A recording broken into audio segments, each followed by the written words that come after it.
UG एक गरीब बच्चा था जिसे कम उम्र में अपने पिता द्वारा उसकी प्रतिभा की कमी के लिए परेशान किया जाता था। वह अपनी जीनियस बहन काजुकी की छाया में जीता था, जिसने अपनी प्रतिभा से अपने परिवार को अमीर बना दिया था। लेकिन जब उनके घर में एक ट्रेजेडी हुई तो यूजी एक ऑर्फन बन गया, जिसे बुरे लोगों ने दुनिया का सबसे ठंडा एलीट सोल्जर बनने के लिए ट्रेन किया। हालांकि उसकी जर्नी उन सबसे ठंडी यात्राओं में से एक थी जिसे किसी ने भी देखा है। उसके माता पिता हमेशा उसे नजरअंदाज करते थे क्योंकि उसमें अपनी बहन काजुकी जैसी टैलेंट नहीं थी। कम उम्र में ही उसकी बहन की स्केचेस उसके पिता को चकित कर देती थी और उसकी टैलेंट फेमस आर्टिस्ट से भी आगे निकल गई थी, जिससे वह कई आर्ट कॉम्पिटिशन्स जीतने लगी और उसकी आर्ट करोड़ों में बिकने लगी। यूजी अपनी छोटी बहन से दूर रहने लगा क्योंकि जब भी वह उसके साथ होता लोग उसका मजाक उड़ाते थे। काजुकी अपने भाई के अंदर की खालीपन को भरना चाहती थी, इसलिए वह ही एकमात्र इंसान बनी जो उसके साथ खेलती थी और उसे बॉल फेंकना भी सिखाती थी। वे साथ में टाइम बिताते थे और उसकी बहन हर चीज में उसका साथ देती थी। उसे अपने सपनों तक पहुंचने के लिए इनकरेज करती थी क्योंकि उसमें एक्स्ट्रॉर्डिनरी पोटेंशियल था। वही एक चीज थी जो उसे खुशी देती थी और उसे उसके जैसा बनने के लिए इंस्पायर करती थी। यहाँ तक कि उसकी खराब ड्राइंग्स को भी वह संभाल कर रखती थी ताकि उसका कॉन्फिडेंस बढ़ सके। लेकिन उनके पिता लगातार यूजी के वर्क का मजाक उड़ाते रहे, यहाँ तक कि शर्म के कारण यूजी ने अपने ही वर्क को डिस्ट्रॉय कर दिया। एक दिन यूजी अपने घर के अंदर एक अजीब आदमी से मिला जिसने उससे पूछा कि क्या वह एक इंटरेस्टिंग बॉक्स से चॉकलेट लेना चाहेगा। उसके पिता ने उसे एम्बेरसमेंट कहा, लेकिन उस मिस्टीरियस आदमी ने स्लाई स्माइल दी। समय बीतता गया, काजुकी ने अपनी टैलेंट छिपाना शुरू कर दिया और यहाँ तक कि उसने पेरिस में अपनी आर्ट स्टडीज भी कैंसिल कर दी। इसके बजाय वह अपने भाई के साथ मांगा पढ़ने में टाइम बिताने लगी और कहती थी कि उसे फ्रेंड्स बनाने चाहिए ताकि वह पूरी जिंदगी लोनली न रहे। वह नहीं चाहती थी कि यूजी अपने पिता जैसा बने और उसे फ्रेंड्स बनाने पर ध्यान देने को कहती थी। उसी समय उसकी कभी कभी की पेंटिंग्स ही फैमिली की इनकम का एकमात्र सोर्स बन गए। लेकिन यूजी के साथ उनका बिहेवियर और भी खराब हो गया। उसका फैमिली हर रात बाहर खाना खाने जाता, लेकिन उसके लिए सिर्फ ठंडी स्टेल ब्रेड छोड़ देता। वह सूखी ब्रेड केवल पानी में भिगोकर ही खा पाता था। यह देखकर काजुकी उस पर चिल्लाई कि वह फ्रिज में रखा फूड खा सकता है, लेकिन यूजी ने कहा कि अगर उसने ऐसा किया तो उसके पेरेंट्स उससे नाराज हो जाएंगे। काजुकी का सैडनेस बढ़ गया। उसने अपॉलॉजी मांगी कि उसे नहीं पता था कि यूजी के साथ इतना बुरा ट्रीटमेंट हो रहा है और उसने अपने पेरेंट्स पर चिल्लाया, फिर भी कुछ नहीं बदला। उसके पिता खुलकर उससे हेट्रेड दिखाते रहे और उसकी माँ भी उसके पिता के डर से उसे निग्लेक्ट करने लगी। एक बार यूजी देर से घर आया और अपनी बहन से कहा कि वह एक फ्रेंड के साथ खेल रहा था। काजुकी ने पूछा कि क्या वह गर्ल है, जिस पर उसने हाँ कहा, लेकिन उसे डर था कि उसकी बहन उसकी नई फ्रेंड को बुली करेगी। उसने कहा कि वह सिर्फ यह देखना चाहती है कि उसके फ्रेंड्स उसके लिए अप्रोप्रिएट हैं या नहीं,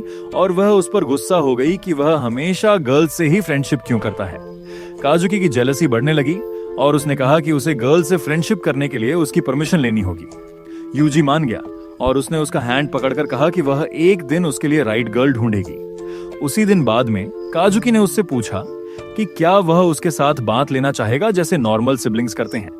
उसने कहा कि सिबलिंग्स हमेशा ऐसा करते हैं और पूछा कि क्या उसने कभी किसी गर्ल को किस किया है जैसे मांगा में दिखाया जाता है। उस दिन काजुकी ने उसे किस किया, ये कहते हुए कि यही ट्रू लव है। बाद में उसने एक नॉर्मल हाई स्कूल में एडमिशन लिया और अपनी इनक्रेडिबल टैलेंट छिपाने के लिए बास्केटबॉल टीम में ज्वाइन किया। उसके फ्रेंड्स उसके लिए पॉन्स जैसे बन गए क्योंकि वह उन्हें मैनिपुलेट करती थी। उसका इन्फ्लुएंस उसके पेरेंट्स पर भी था और यही बात यूजी को सबसे ज्यादा डराती थी। लेकिन यूजी अपनी बहन पर डिपेंड था और चाहता था कि वह हमेशा ऐसे ही जी सके जब तक कि वह दिन नहीं आया जब ट्रेजेडी हुई। एक बस खाई में गिर गई और रेड हेयर वाली एक गर्ल ही उसकी एकमात्र सर्वाइवर थी। यूजी के पिता डिप्रेशन में चले गए और अल्कोहल का सहारा लेने लगे। उनका रात बढ़ता गया और उसकी माँ उसे हाइड करने लगी जब भी उसका पिता घर आता। यूजी को सिर्फ इतना याद है कि उसके पिता उसकी माँ पर चिल्लाते थे और वह बस मुझे माफ कर दो कहती रहती थी। वह सबसे खराब फादर बन गया, इसलिए यूजी और उसकी माँ भागकर एक नए होम में चले गए जहाँ उसने आखिरकार उसे एक नॉर्मल सन की तरह ट्रीट किया। वह उसके हैंड का बना फूड खाकर खुश होता था और उसे लगता था कि वह हेवन में रह रहा है। भले ही वे ब्रोक थे, जब तक वे उसके पिता से दूर थे वे साथ में हैप्पी थे, लेकिन उनकी पीस ज्यादा टाइम तक नहीं रही। एक साल बाद उसके पिता ने उन्हें फिर ढूंढ लिया। उसने यूजी की माँ से कहा कि वह उसे एक और गोल्डन एग देगी और यूजी ने उसे रोकने की कोशिश की। वह अपनी माँ को इस हालत में नहीं देख सकता था, लेकिन उसके पिता ने उसे फ्रिज से टकरा दिया। उस पल यूजी ने अपने पिता को घूरा और उसे खत्म करने का डिसीजन किया। उसे अपनी बहन की बात याद आई कि वह किस हैंड से किसी आदमी को किल करेगा।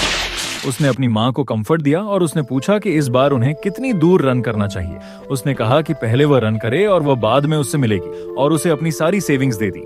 उसने उसे ट्रेन स्टेशन जाने को कहा और उसे अकेले जीने के लिए गुड लक दिया। बिना सोचे समझे यूजी ने उसकी बात मानी और ट्रेन स्टेशन की ओर रन किया, लेकिन आवर्स बीत गए और उसे एम्बुलेंस की आवाज सुनाई देने लगी। जब वह वापस होम गया तो उसने देखा कि उसके पिता घायल पड़े हैं और वह होम के अंदर गया। लेकिन उस दिन के बाद वह अपनी माँ से कभी बात नहीं कर पाया।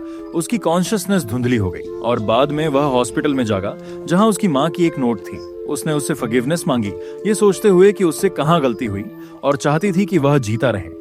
एक ऑर्फन के रूप में उसके पास कहीं जाने की जगह नहीं थी। तब वही मिस्टीरियस आदमी री उसका गार्डियन बन गया और उसे उसकी बहन की तरह क्लोथ्स पहनाने लगा। यूजी ने उसे इग्नोर करने की कोशिश की क्योंकि अब उसके पास रहने और खाने की जगह थी। नाइट्स बीतती गईं, लेकिन एक नाइट री का बॉडीगार्ड उसे हरास करने आया, लेकिन यूजी ने उसे मार दिया।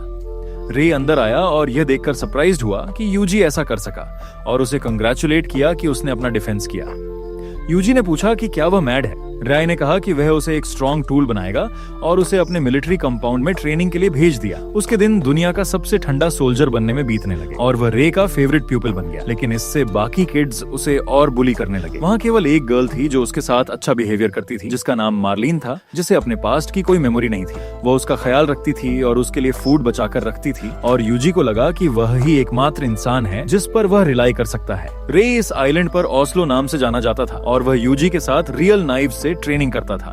उसने उसे सिखाया कि नाइव्स पर रिलाई करो और किल करो इससे पहले कि तुम्हें किल किया जाए। आखिरकार इस दुनिया में हर कोई उसका एनिमी था, यहाँ तक कि उसका अपना फैमिली भी।